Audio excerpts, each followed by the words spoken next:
Charles Krauthammer, syndicated columnist for the Washington Post.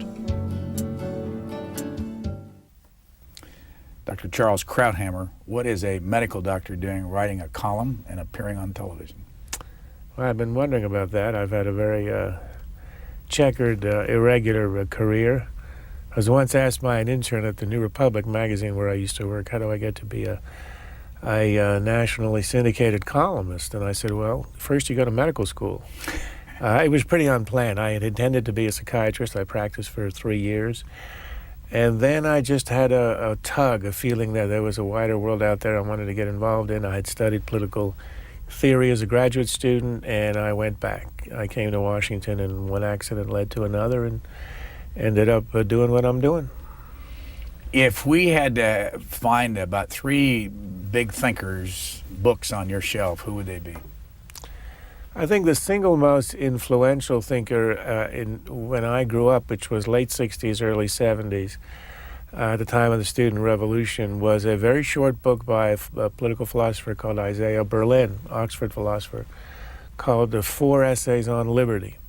One of them was 2 concepts of liberty, in which he sort of made a distinction between what he called positive liberty and negative liberty. And it was sort of a liberal credo. It was against the craziness, the left-wing radicalism of the age. And it was a very clear essay in which he stood up for what he called negative liberty, which is how we understand it in the West, being left alone.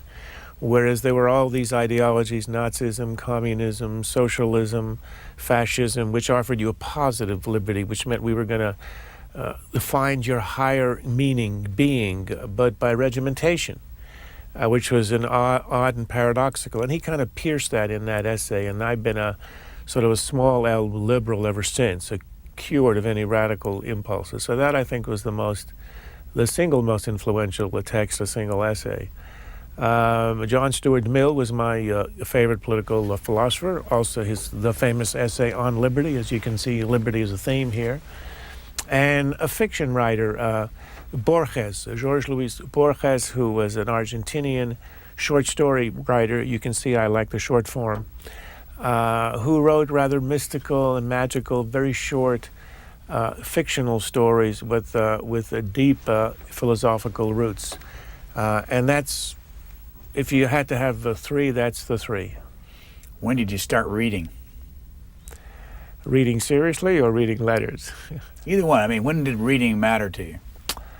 I think when I was at McGill undergraduate, and I read for my courses, but it wasn't until I went to Oxford afterwards and studied political theory with a philosopher called John Plamenat, who made me read the great political writers, Hobbes, Locke, etc., one a week, and writing them an essay every week.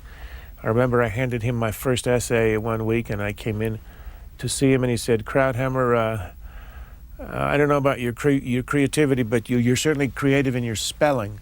That kind of put me in my place. But reading with him for a year was my first sort of experience, mind-expanding experience of political theory. And in a sense, that year and a half is what has stayed with me all this time. Were you serious when you went to Oxford? No, but no American is serious when he goes to Oxford. Why? You go there to have a good time. It's always an interlude. You're between undergraduate and whatever school you're going to go to after. Grades don't matter. It's a new country. The country is wonderful. It's all new, and you tend to go and have a good time. Now, is there any distinction for you about going to Balliol College at Oxford? Well, it was where a lot of Americans had gone. It was rather specialized in political philosophy, which is what I was interested in. And it had a graduate dormitory, which in 1970, when I was there, was the only one in town that was co-ed. That was its highest distinction.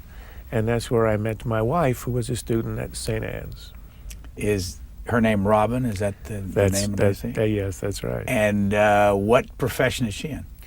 She was studying law. She practiced law for a while. And then in July of 1978, I quit medicine. She quit law on the same day. And she has been an artist, a painter, and sculptor ever since. You can tell our parents were somewhat disappointed with us, given their investment in our professional education. What were your parents like? Are they still alive, by the way? My mother is. And tell us about your parents. Where did it all start for them?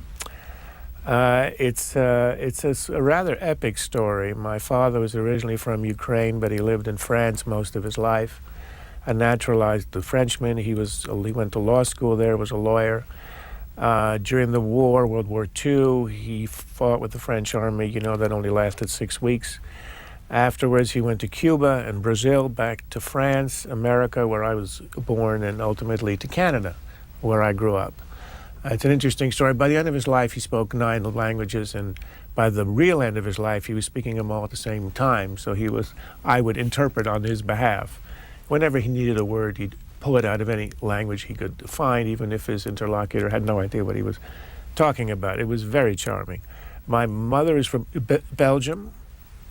Left on May the 10th, 1940, which is the day the Germans invaded, made her way through France, ended up in New York, working for the Free French, translating American Army manuals into French for the Free French. Met my father in Cuba, long story, and she now lives in New York and in Miami. How did they meet in Cuba? My dad at the time was running a diamond factory which was producing industrial diamonds for the U.S. military. My mom was visiting her parents who didn't get into America, didn't have a visa, but ended up in Cuba, as a lot of Jews did. And she met him at the Hotel Nacional, and the rest is journalistic history and a lot of other history. Did you have any brothers and sisters? I have a brother, born in Brazil. Lives in L.A., a physician. So just start with all that background. What impact do you think that had on you? Well, I think it had a lot of influences on me. It was a very worldly upbringing. My parents had been everywhere. Their friends in New York and in Canada had also been everywhere, not because by choice, but sort of scattered by the war. And that sort of confluence of influences I witnessed, I grew up with.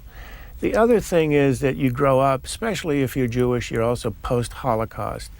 You grow up with a sense of the tragic element in history. It tempers your optimism and your idealism.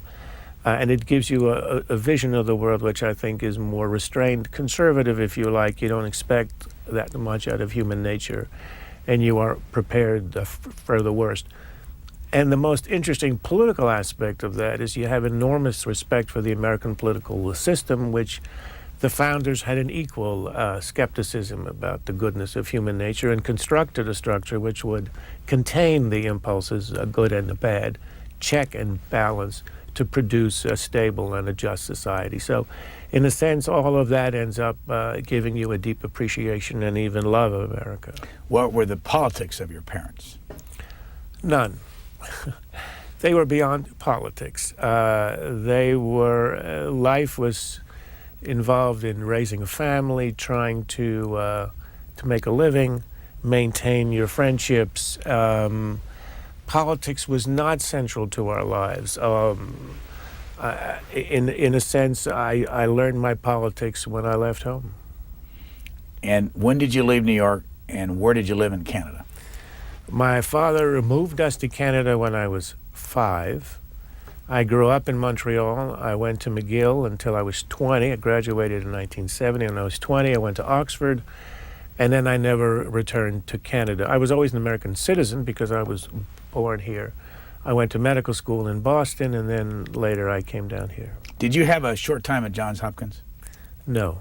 Somewhere I thought I read that. No. Your whole medical experience was at Harvard. Yes, and I was a student there, and then I did a 3-year residency in psychiatry at the Massachusetts General Hospital. In my last year, I was one of the chief residents, published a few papers on bipolar disease, and then came to Washington in 1978. So what year did you get out of medical school? 1975. And if you're a psychiatrist, are you first a medical doctor? Yes. When did you choose psychiatry for your early I chose it when I went into medical school. I went into medical school coming out of a couple of years of political theory, and I thought psychiatry would be the perfect compromise between the broad thinking of political philosophy, a philosophy on the one hand, and the practical aspect of life in medicine. It wasn't exactly what it turned out it wasn't exactly what I'd hoped it would be, so that's one of the reasons I left. What impact has psychiatry had to the knowledge of it on your writing? None. There are no special insights that psychiatrists have into human nature. You and I have the same capacity to analyze political leaders, their motives. People assume if you have a psychiatric degree, you have a kind of a Delphic insight into what makes people tick. What psychiatry does is it gives you knowledge about the mental illness. So when you deal with people who aren't well, you do have insight that laymen don't have. You also know how to treat it, and drugs and all that. I have a tremendous respect for psychiatry. But analyzing political or social life, it's of no advantage whatsoever. And I've tried not to pretend in my career as a journalist that it does. In fact, in the first years of my writing as a journalist, I didn't hide the fact that I was a doctor and psychiatrist, but I never highlighted it. Can you remember the time when you said, I don't want to do this? The day that you said, I'm not going to be a psychiatrist, I'm going to be a writer. In my last year of residency, when I had to look at the future, which was the rest of my life in the field, and I said, no, that's not what I want to do. I think I might have made a mistake here. I want to do something else. What year did you marry Robin? 1974. We're married now 31 years. What year did you have your diving accident? 1972. I was a freshman in medical school in my first year and ended up being hospitalized for a year and 2 months. But since it happened at Harvard Medical School in one of the swimming pools of the hotels at the complex, I ended up doing my year-plus stint as a patient in Harvard teaching hospitals, so that I was able to do my second year of medical school in the hospital as a patient. Even though I wasn't able to attend any classes, I'd study at night, and they were very good in having professors tutor me at night. Then I was released from the hospital. I rejoined my class for the third year, and then I graduated a year later. I don't know if you mind telling the story, but what happened in the diving accident? Very simple. I hit the bottom of the pool with my head, and it caused no injury except a breaking of the spinal cord. And you spent a year and how long in the hospital? 2 months. What was the reaction to that when it happened to you, during that time? Well, being a medical student and that week studying neurology, which is rather ironic, the book I had with me when I was hurt was neuroanatomy. I knew exactly what happened the second it happened, and I knew exactly what the consequences were, and I knew what the future was. And I think that was a help to me, because I never had any illusions. And a lot of the bedmates I had on the wards where I was had a lot of illusions, and I didn't have them, which I think was useful. So I knew you had two choices. You could give up, or you could just pretend it hadn't happened, or do everything that you could to. And what I resolved is I would try never to let it change my life or change the direction of my life. The irony is that I'd intended to be a psychiatrist, which is about that and radiology was about the only thing I could do, and that's what I wanted to do, so I went ahead and did it. In that first year, what did you do to get through that period? Anything special? Well, I spent that year basically in physical therapy, exercising, regaining my strength, and it took a lot of time. That was my whole day, 8 hours a day, on the mat, training, weightlifting and all that. And then in the evening I studied, so my day was taken up. So since that time, what's a day like for you? It's like your day, except it's a little bit harder. All the routine stuff takes a little bit longer. Life is a little more expensive, but ultimately it's not that different. Do you drive? Yes. And how do you deal with that? I've got hand controls. It's pretty simple. Is one of those special vans where you just roll into it? Exactly. It's right outside in the parking lot right now. Is there anything that you think has been different about your life because of this condition? Oh, I think everything. I mean, when I was in my teens, I spent 80% of my waking hours doing sports. That doesn't happen anymore. So I missed out on, I mean, there's a lot of things that you lose. But on the other hand, Brian, everybody has their cross. Everybody has a cross. Mine is a particularly obvious one, difficult one, but, you know, I never asked the question, why me? I mean, why not me? Everybody else, you know, we all have our tragedies. I got mine early. In fact, as I age and my friends are aging, some of them are in one way or other are joining me, and I've had 30 years of practice, so I've got a heads up. I mean, look, I'm not looking at the upside here. Parking is easier, and that's about it. There's not a lot of upsides, but you know, you take the hand you're dealt with, and you do what you can with it. If I read correctly, you have a son, Daniel, who's at Harvard? Yes. What's he studying? He's studying political science and economics. Does he think like you? He thinks better than me. He's far more sophisticated intellectually and politically than I was at his age. Partly, I think, because he grew up in this town and exposed to political ideas and thoughts from a young age. Yeah, he's quite remarkable. Does he want to do what you do? I don't think he's got a clue what he wants to do, except perhaps I think he knows he doesn't want to be a doctor. That's about the only thing he's ruled out. Everything else is ruled in thus far. So your first major piece for a national audience was in what publication? The New Republic. What year was that? 1981, I joined the New Republic. I'd written a few pieces as a freelancer from the outside in 78, 79. In 80, or somewhere around there, you went to work for Jimmy Carter. I went to, yes. When I came to Washington, when I left psychiatry, I came here to work in the bureaucracy, NIMH, National Institute of Mental Health, as the director of psychiatric research. So it's sort of a continuation of my expertise. And it was a non-political appointment. But at the time, through a series of accidents, I ended up being asked to be a speechwriter for the Vice President, Walter Mondale. And I did it. And then when we lost the election in 1980 and I was unemployed, the New Republic, for which I'd written a few pieces on the outside, invited me to come to be a full-time editor, and that was the beginning of my journalistic career. Is there a label that you could have put on yourself in 1980? Oh, yes. At that point, I was what you might have called a Henry Jackson Democrat. I was a Cold War liberal. I was a believer in the Great Society, but I was also a believer in a tough approach to the Soviet Union, which means I had pretty much of a home in the Democratic Party at the time. You had Pat Moynihan, you had Henry Jackson, the great senator from Washington State, and later on that element of the Democratic Party shrunk to nothingness, and as it did, I was without a home. I remained generally without a political home, but you could obviously fairly call me a neoconservative now.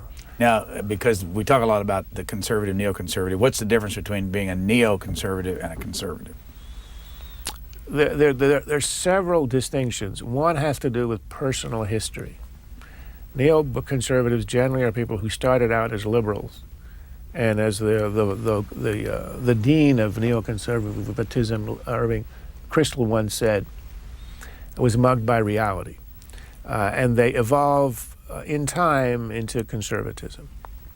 So that's number one. If you ask a neoconservative, how did you vote in 1968, a seminal year, he'd say Lyndon Johnson. If you ask a conservative, in 1964, he would say Lyndon Johnson, and a conservative would say Goldwater. So that's one distinction. The second is that because of that, neoconservatives carry over some of the idealism, if you like, and objectives of liberalism, which means they want, for instance, in foreign affairs, there is a critique by conservatives of neoconservatives, which is that neoconservatives are too utopian, Wilsonian, if you like. We want to revolutionize the world. We want to democratize the world? And the answer is yes. What distinguishes us from liberals is that we don't rely on the institutions that liberals rely on, the UN, treaties, and all that Wilsonian stuff. We believe in power, American power in particular. But what distinguishes us from other conservatives, or more traditional conservatives, they are more likely to be realists. They're not interested in the governance of other countries, if it's a democracy or not. They're just interested in how the government acts in relation to the United States. They're interested in national interest. They're not interested in constructing democracies abroad. You might look at the traditional conservatives, realists, as people who believe in the billiard ball theory of international relations. Other countries interact with each other, they knock into each other, and that's what you care about. Neoconservatives care about what's inside the ball and how it governs itself, because the idea is that if you can change the way a society governs itself, Afghanistan, Iraq, Lebanon, the Soviet Union, then the policies will change, and then you might have a safer world. Do you have a favorite president in history? Well, the obvious ones, of course, Lincoln, Washington. But if we're looking at recent history, I'd rank the 20th century presidents, FDR number 1, Reagan is number 2, and Truman is 3. Where do you put George W. Bush? The current president, history will determine. I think he ranks high now, but ultimately I've always had a sense that you can argue all you want, you write all you want, but in the end, history will decide who was right and who was wrong. You can suggest in your argument that the war in Iraq was right, the war in Afghanistan was right. But we'll learn in 10 years or so if Iraq was a success. I think it will be, and assuming that this Bush doctrine of changing the Middle East, changing the culture of the area as an answer to 9/11, and as a way to prevent a new 9/11, I think is correct. But again, it's a theory. It's being tested on the ground as we speak. And I think if it works out in Iraq and Lebanon, places like that, I think he'll be ranked very high, perhaps as high as Reagan. Why FDR number 1 for the current, the last century? He saved American democracy internally in the age of fascism by softening it and by making it less harsh, capitalism and governance, number 1. And secondly, he defeated the great enemy of that time, fascism. So without a doubt, he stands head and shoulders above the others. What do you think of his social policy? I think he did what you had to do. With Social Security was a great triumph. It sustained a whole 2 generations. It took the elderly out of poverty. And the very sense of caring implied by all of his other programs, some of which worked, others did not, was necessary in an age where capitalism had created a calamity and where there were the siren songs of other ideologies, undemocratic ideologies in Europe ready to sweep America. They swept Europe, but they never reached here because we had FDR, who understood the threat, understood the need, understood the ideological challenge, and chose a path in between of a compassionate government, which is absolutely necessary. Now, as you know, a lot of these programs, I think, are now outdated, but at the time they were completely necessary, and they saved American democracy. Which mass publication, and I would include that, the Washington Post in that, was the first to recognize your writing and ask you to do something for them? Time magazine, 2 years after I started at the New Republic, asked me to do an essay once a month, which I have been doing ever since, on the back page. The next year, the Washington Post asked me to start a column, and the year after that, it was syndicated nationally. When do you write, and where do you write? I write in one place, on one machine, in one office. I don't know what it is, but if I'm anywhere else, I can think, but the writing is not going to happen. I write in my office, which is in downtown Washington. It's my own office. I set it up about 18 years ago. And I write usually on Wednesdays. My column goes out to the syndicated newspapers Thursday at 11 o'clock, and it appears in Washington and a lot of other places Friday morning. There's something called Brainy Quote. You ever seen it? No. The web's Never heard of it. the web's full of Krauthammer. Oh, really? And there's something, and they just pull quotes from you, and they don't Really? even. I hope I remember some of them. Well, I'm going to read some of them just to get your reaction. I'll tell you if I still believe them when you read them. Okay. The first one they put on here is a 3-year diet of rubber chicken and occasional crow. I haven't got a clue. What was the year of that? It doesn't say. The second one, after endless. Oh, yes, I know what that must be. The ordeal presidential candidates have to endure to be crowned king. The second one, after endless days of commuting on the freeway to an antiseptic, sealed window office, there is a great urge to backpack in the woods and build a fire. Sounds poetic, but it doesn't sound like me, unless I was headed somewhere with that. All right, let's try this one. Every 2 years, the American politics industry fills the airwaves with the most virulent, scurrilous, wall-to-wall character assassination of nearly every political practitioner in the country, and then declares itself puzzled that America has lost trust in its politicians. That one I recognize. It is true. I think in that column, I was writing that if the airline industries ran ad against each other, the way that Democrats and Republicans do, they would highlight the crashes and all the crying and all this. Nobody would ever step on an airplane, but other industries know that that's catastrophic. Politics is the only industry in which the competing sides just destroy each other on the air every 2 years, and then people are puzzled when the turnout is low and people are disgusted and alienated. That's sort of, it's built into this insane system we have. By the way, you didn't tell me the time of day you write. I usually write all day. I mean, I don't have a specific, I'm not one of those who wakes up at 3 in the morning, writes until 7, and then goes off and fishes. Do you fuss over the language? Well, the way I get around that, yes, I'm a fusser, and I know it's a problem. So what I do is I learned something when I was a psychiatrist in Mass General. When you discharged a patient, you had to give a discharge summary, and it was very long in psychiatry, about 8 single-spaced pages. And in Mass General at the time, you would do it by picking up a house phone and speaking into a machine. Now, I never mastered how to pause or stop the machine, so I just had to go, and it was really incoherent the first couple of months. But in the end, I got the hang of it, and I like dictating my first drafts because I have a horror of a blank screen. The minute I start to type on a blank screen, I'm fussing and editing, and I get nowhere. So what I do is I think it out in advance. Usually I put down an outline of a dozen or 20 words, so I know the structure. Once you've got the structure of anything, it's done. Then I speak it as if I were explaining it to you or anybody or my friends. And then I have it all down on tape. It gets instantly transcribed. It ends up on my screen. And then I'm just editing. And as you know, editing is easy. Writing is hard. So then I'm editing myself, and I spend hours and hours. You go over it, and you make it right. And I like to polish. And that's how I do it. But I don't sit there and compose. I just say it, and then I work it from there. Have you written a book?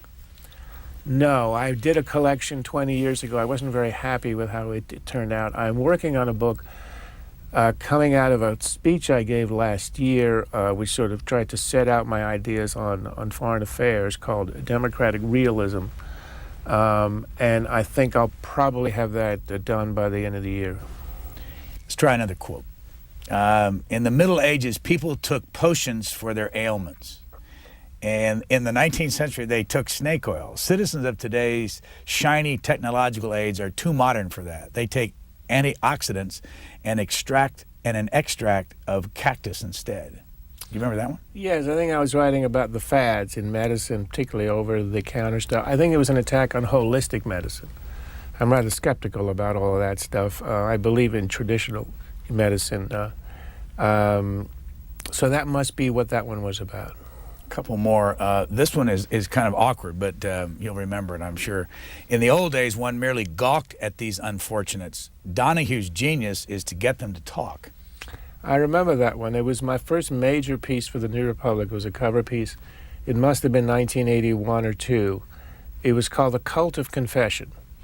And I was writing about the fashion, which of course at the time was new. Donahue was a sensation at the time, of getting people to come out in public and to talk about their sins, basically. At least sins is the word you would have used a few hundred years ago. And to do it as a kind of public display, which I found a very interesting phenomenon, very odd, sort of a twist on. It was kind of the secular version of confession. And of course now it's completely commonplace, and if I wrote about it, people would wonder why I found it strange. One last quote. This is something called Brainy quote. I have no idea what it is, but your quotes are all over the place. Post-Watergate morality, by which anything left private is taken as presumptive evidence of wrongdoing. I'm not sure what the context was, but I have been worried for many years, I hope not too piously, about the invasion of privacy in public life. It scares away a lot of good people. It also judges people in private lives in a way that's unfair. All of us have our sins and foibles. And if you highlight anyone's, you can destroy him or her very easily. And I find it too easy a sport. You see it going on in hearings on the Hill. You see it going on when candidates run for office. Again, it's part of the cult of confession, where on the one hand, you've got people who step out and want to make spectacles of themselves as a way to become public figures. On the other hand, you've got public figures of whom we are making spectacles by going into their lives. And I think for a democracy, it's extremely unhealthy. We ought to have a realm in which you judge people on how they act in public. I'm glad that we didn't know anything about FDR's inside life, interior life at the time. We might have lost FDR when we needed him, and Churchill and all the others. So I'm not sure there's any advantage or gain to a democracy in having this microscope on their interior lives. Has your life as a columnist changed since the internet came along? Oh, absolutely. Research is different. It's instantaneous. It's almost infallible. You can get everything you want very quickly. I used to have to send my research assistant to the Supreme Court to wait outside as decisions were actually handed out. He'd have to race back to get it to me in time for me to read it and analyze it and write about it for the next morning. Now you go online, you have it instantly. Email, instant reaction from your readers. And the blogs, which to some extent are a very good check on the mainstream media, on the other hand, are an echo chamber for possible innuendo and falsehoods. So like everything, every new invention from the jet to nuclear weapons, there's an upside and there's a downside. Time Magazine, The New Republic, The Washington Post. When did you do your first television? I don't remember, but it was in the 80s. I think I was asked to go on what was called a Gronsky and Company at the time, which then it evolved into a show called Inside Washington, the same show which I've actually been on as a regular since the invasion of Kuwait in 1990. My life is sort of pegged to events that triggered events in my own life. At that time, they asked me to go on the show, which was in the summer of 1990, and I've been on that every week ever since. When did you decide, or when were you asked and then decide to go on Fox? I don't remember exactly, but I did a lot of the cable shows, CNN, MSNBC, and Fox, for several years, just on an irregular basis. And then I was asked whether I wanted to do Fox regularly, and I have, and I've enjoyed it a lot. Of all the platforms you've had, which one do you get the most reaction from? The most reaction from is probably a tie between Fox, because it's national, and the Washington Post, because it's read in Washington. You know, it's the high school bulletin board for Washington. So here everybody who's involved in politics, and it's, politics is to Washington as steel was to Pittsburgh. It's one industry town. If you're involved in politics, you read the op-ed page, and you would read me on Fridays, so I'd get a lot of reaction. Is there a column that you've written that has gotten the most feedback? Well, if you write about dogs, you're guaranteed to get enormous reaction. I once wrote in defense of the Border Collie, which was under assault by the American Kennel Association. I'm a little bit hazy on the details, but I became a hero to dog lovers all over America. Offered a lot of honorary positions. The most recent heavy reaction was when I wrote a column very critical of The Passion of the Christ, the film. I got 2,000 emails. I remember my research assistant told me by about 5 o'clock in the afternoon on the morning it came out that I'd had about 800 emails and they were running rather negative. So I asked him what was the ratio of the positives and the negatives, and his answer was, I'm still looking for the positives. But that was an avalanche. What'd you say? I thought it was a terrible movie. I thought I mean, I didn't criticize it aesthetically, but I think politically and religiously, I think it was objectively anti-Semitic, and I tried to point out where it deviated from the Gospels in being rather negative towards the Jews of the time. And I had the impression it was deliberately so. So I wrote it. And of course, being a conservative, I have a constituency that was rather shocked by that. And they expressed their shock in numbers and in intensity. You had a little note in a column that you wrote about the Pope, and I just wanted to ask you about this, and I have it in quotes. Not much of a believer. Is that about your own religion? Yes, that's me. Can you put a little bit more on those bones?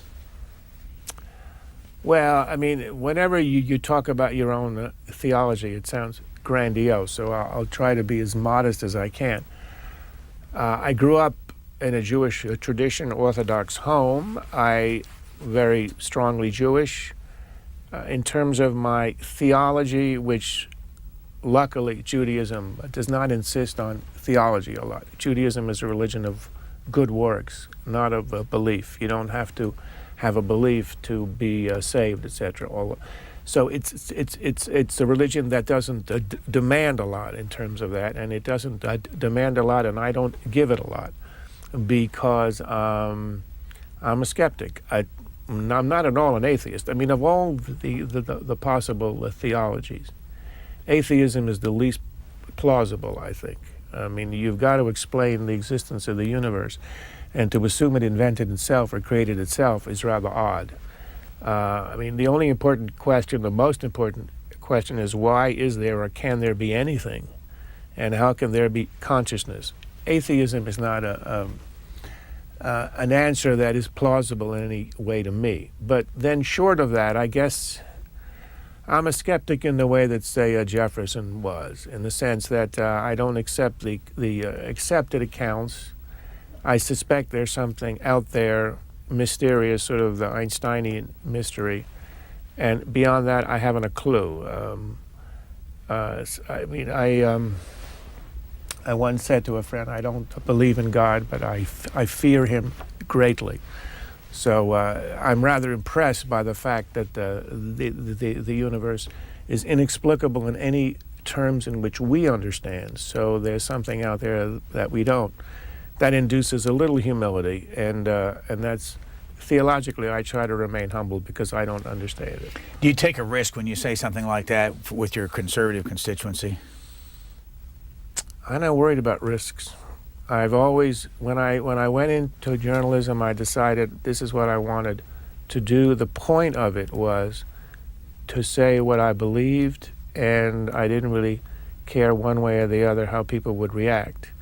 Otherwise, I'd still be a doctor. It's an easier life, and I don't have to take those risks.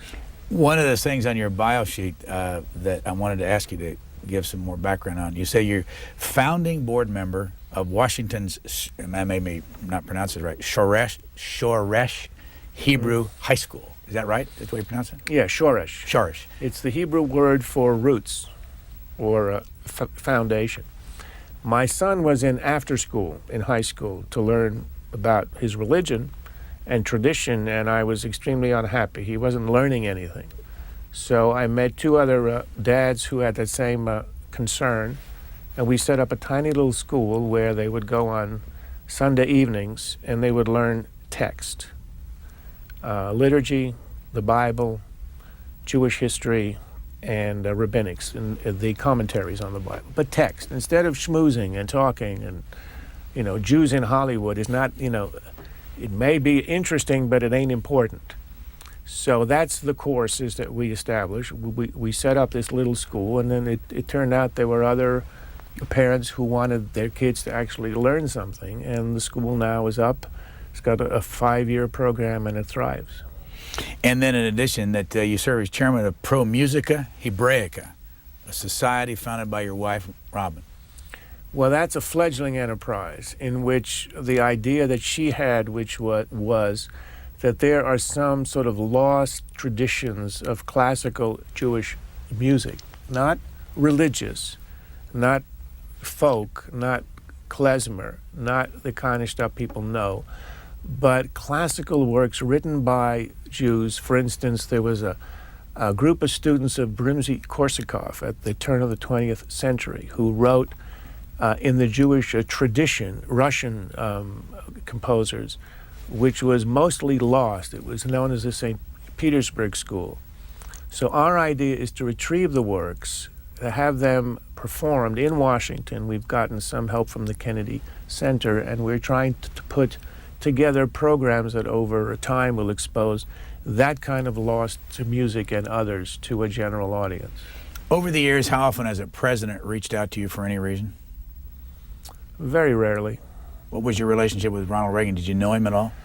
Not really. I had close contact with him really once. I mean, I saw him, at work as a journalist.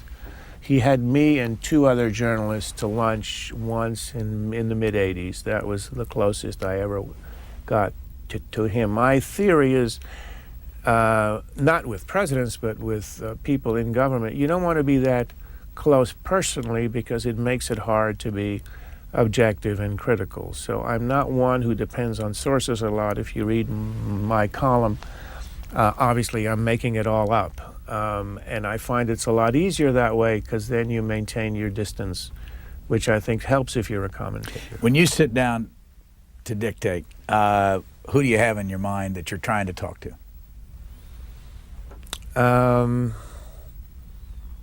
I used to think I'm talking to my son, explaining things to him when he was, say, in his early teens. That way I would try to be clear and well structured. Well, he's a big boy now, so now I basically think that I'm talking to friends at dinner and telling them what I think about a certain issue. So that way you're more informal and the language is less stilted. Do you have anybody that gives you immediate feedback after your column runs in the Post or someplace? I mean, do you have regular people that call you up and say, good, bad, indifferent? No. So no. Are there days when you never hear a thing? There are weeks, there are months when I never hear a thing. I'm shooting arrows in the air all the time, and I haven't got a clue where a lot of them land. What about feedback from appearing on Fox several times? Get a lot of email. That gets through Fox, and I'm sent a lot of that, which I read. But again, it's irregular. Is Fox fair and balanced? Yes, I think so. I think the reason that it has raised the ire of so many people in the country is because it offered an alternative to the mainstream media, which for a generation were just obviously and clearly liberal.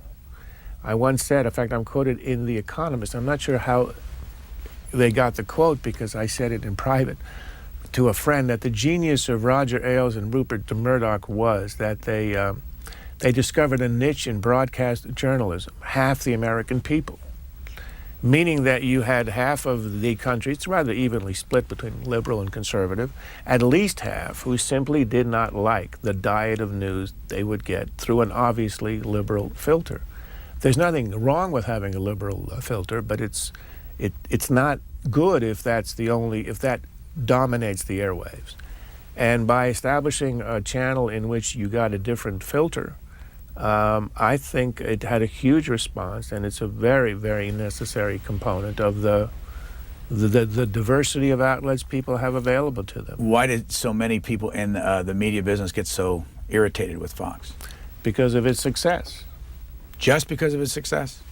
Yes. If it weren't successful, it would be ignored. But it commands an audience. People hunger for that kind of approach. It has a lot of influence, and that's why the monopoly that the mainstream, the old-style media had, the liberal media had, was broken. people hate losing monopolies, and this is the classic example of a monopoly shattered. You were born in 1950. Yeah. What do you want to accomplish for the rest of your life that you haven't done? I want to write the book on foreign policy. I'd like to write not a memoir, but a pastiche of some of the incidents in my childhood, particularly of my parents' generation, which was a very picaresque and very interesting generation. And also, you want to live as long as you can because you want to see how things turn out. That's the downside of dying. You don't find out, what's going to happen in the Middle East, what's going to happen with all the things you care about in the world.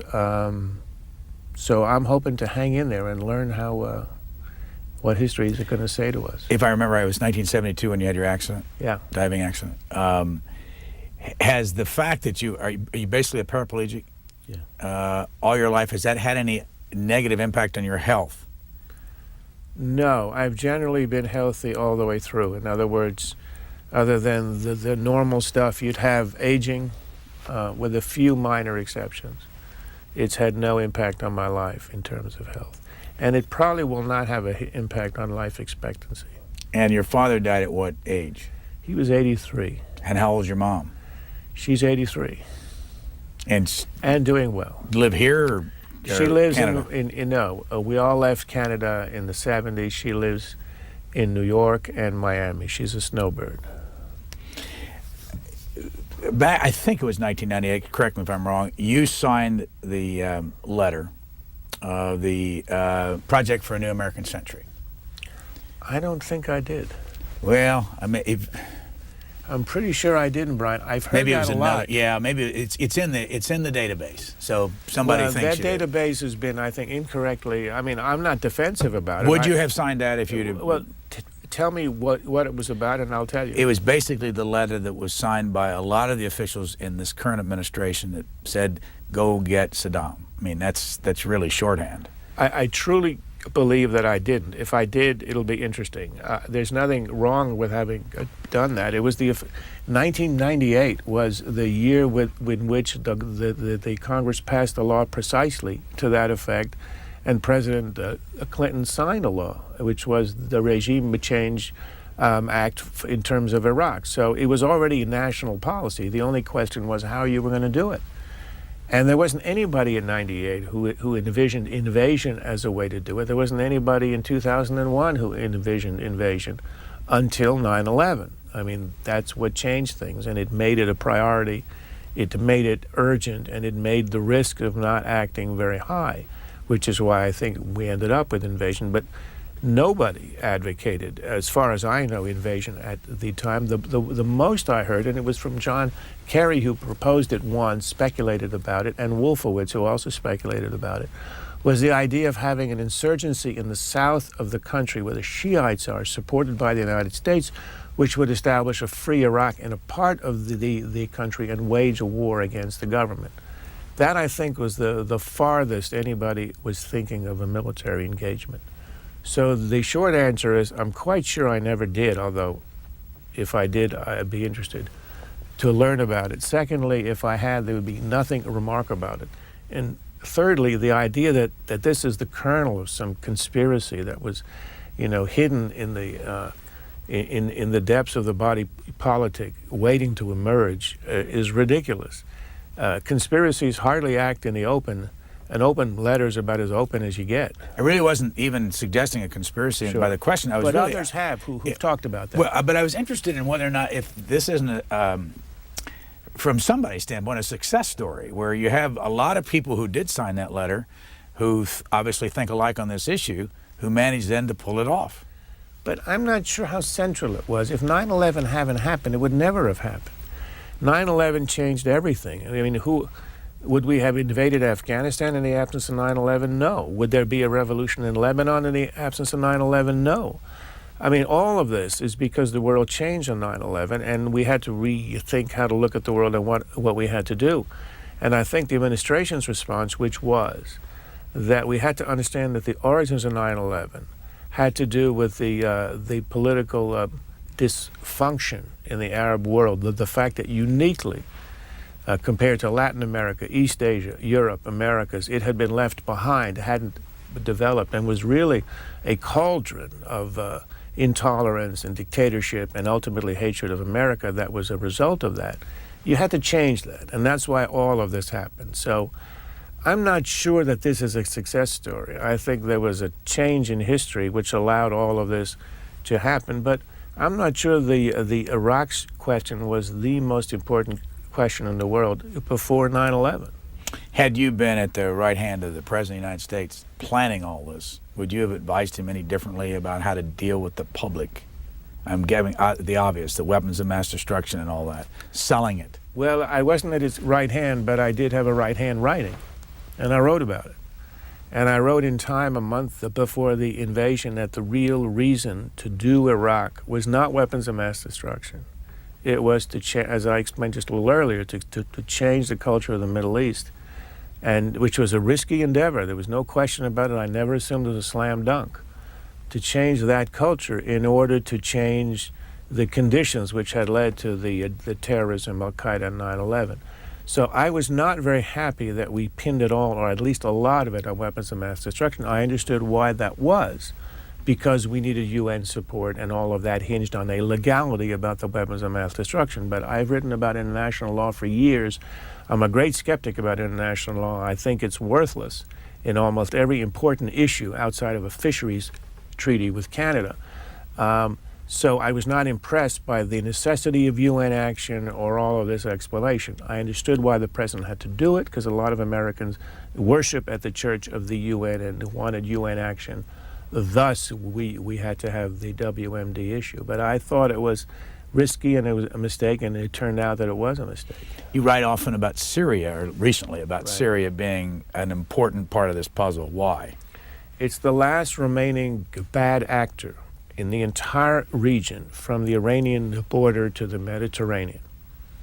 You've got Turkey, Lebanon, Israel, a new Palestine, Iraq, Jordan, Kuwait, all democratizing to one degree or other, all rather tolerant, heading in the right way. Syria is the bad actor, destabilizing everybody, destabilizing Lebanon, supporting the terrorists in Palestine and in Israel, working to help the insurgency in Iraq.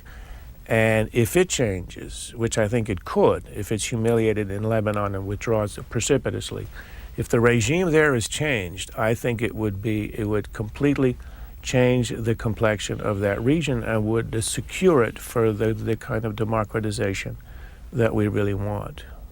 How big a supporter are you of Israel? I believe in its right to exist. I believe it has been unfairly attacked over the years, starting with the Zionism, its racism. It's been a target of the international left, which is a scandal. I think it's a shame to the international left. And I think if Israel were ever destroyed, it would be on our conscience in the West for generations, like the Holocaust. How important is it to us, and how much more money can this country spend on Israel? We don't, well, I mean, the aid that we are spending on Israel is mostly military, and Israel's economy is becoming stronger and stronger, and I think ultimately, perhaps within a few years, it will wean itself off the money. I don't think the money is the real issue. The issue is it causes a lot of Arabs to be angry with America, and I understand that. But the answer is not to throw your friend into the sea. I mean, the Chinese are angry with America over our defense of Taiwan. The answer is not to throw Taiwan into the sea, but is to try to find some accommodation. And I think we have tried very hard to do that. I really, for the first time in many years, I'm an optimist on the fact that might happen. I thought the Oslo agreements were a fraud and a deception from the first day they were signed, and in fact they turned out to be. But there's a new realism in understanding the issue, and I think that over time, if we can find some accommodation, which I think the Arabs may be getting ready to do, that will help to improve our relations with all of the Arabs. The issue you're most concerned about for the future of this country? I think for our generation, it's the war on terror. No question that The problem today, the threat today, is that these guys will get their hands on a weapon of mass destruction and it will kill 1 million Americans in one day. That's an existential threat to the United States. That is, without a doubt, the issue of our time. I think we will prevail. I think because of what we are now pursuing in the Middle East, the Arab Spring that we're seeing, our generation may be able to manage this issue and solve it. And then the rising issue will be China. China is the second issue, but it is not immediate.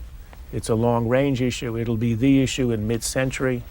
Luckily, I'll be gone, and others will have to deal with it.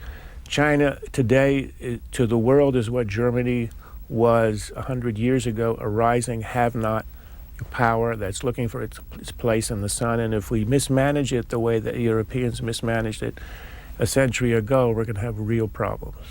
Only have a couple minutes left. You are serving on the Commission on Bioethics? Yes. Why? Because I believe that domestically that is a very interesting problem, difficult problem, and important. And it's neglected. We're beginning to get a mastery of the human genome and even human consciousness that is going to scare us to death in a decade or two or three. And this council is starting to think about what the problems are, how we might address them. Are you on the same wavelength as George Bush? On these issues? In stem cell research and things like that? No. I've written publicly that I believe his restrictions are too strict. I would allow the use of human embryos discarded by clinics, which would open a vast amount of material for stem cell research. And I suspect that the line the president drew, which was a lot stricter, is not going to hold. When you look ahead at 2008 in politics, any sense in your own mind of what Republican would make it through the filter and then what Democrat? I haven't got a clue how it'll work out. It's going to be extremely interesting because this is an extremely rare election. Two-term presidents always have an heir, the vice president. Eisenhower had Nixon, all the way through to Clinton had Gore. Well, it's not going to happen because Cheney's not running. So it's wide open. I like Condi Rice, but she apparently wants to be the commissioner of the NFL instead. You wrote somewhere when you were writing about Condi Rice being confirmed, you said, who has the politics of this right? My guess, Hillary, as usual. I think she will be the Democratic nominee as she heads towards the center, and she'll be a very strong candidate. And you say she understands the political game? Absolutely. She is extremely smart and clever and knows how to position herself. What kind of a president would she be? Probably a disaster, but I've been wrong before. On that note, Charles Krauthammer, thank you very much for joining us. It's a pleasure.